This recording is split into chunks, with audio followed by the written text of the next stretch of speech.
Hello, everyone, and thanks for joining us. Starting this fall, anyone in the Twin Cities using public transportation will have to pay a little more for a ride. Wednesday night, the Metropolitan Council passed a 25-cent fare increase for bus and rail service. As Delane Cleveland reports, the fare hike was approved to help offset rising costs and a massive budget deficit. Every day, thousands of people use public transportation to get them from point A to point B. In 2016, Metro Transit provided 82.4 million rides. One of those frequent riders is Chris Buhl, who has been in a wheelchair since age 16.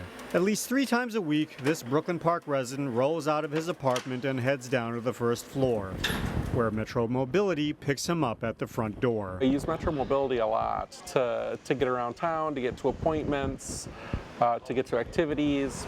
It's a service that offers round-trip rides for roughly $6 to $8, depending on the time of day he travels. It's door-through-door service, which is really important for me because I have trouble with doors, and just getting somewhere is kind of the first step. I still need to get into the buildings. Seniors and people with disabilities depend on the service, but it's not cheap. Metro Mobility rides will go up an extra 50 cents. Folks really depend on it, but it's really expensive. So the public subsidy is like $24 a ride. Katie Rodriguez is a member of the Metropolitan Council.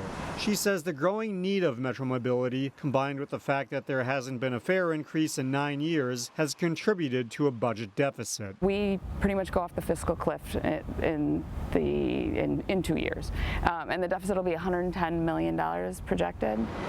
To help close that deficit, the Met Council voted to increase transit fares effective October 1st. It was a really tough vote. I think it was the right vote, but it was a really tough vote.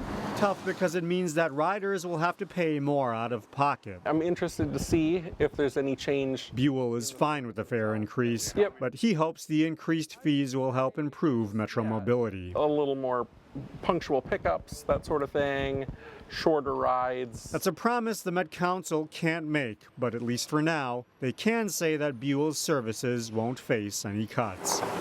In Brooklyn Park, Delane Cleveland, CCX News. The fare increase will amount to about $7 million in additional funding each year. Met Council officials hope to work with the state legislature to create a dedicated source for transit funding.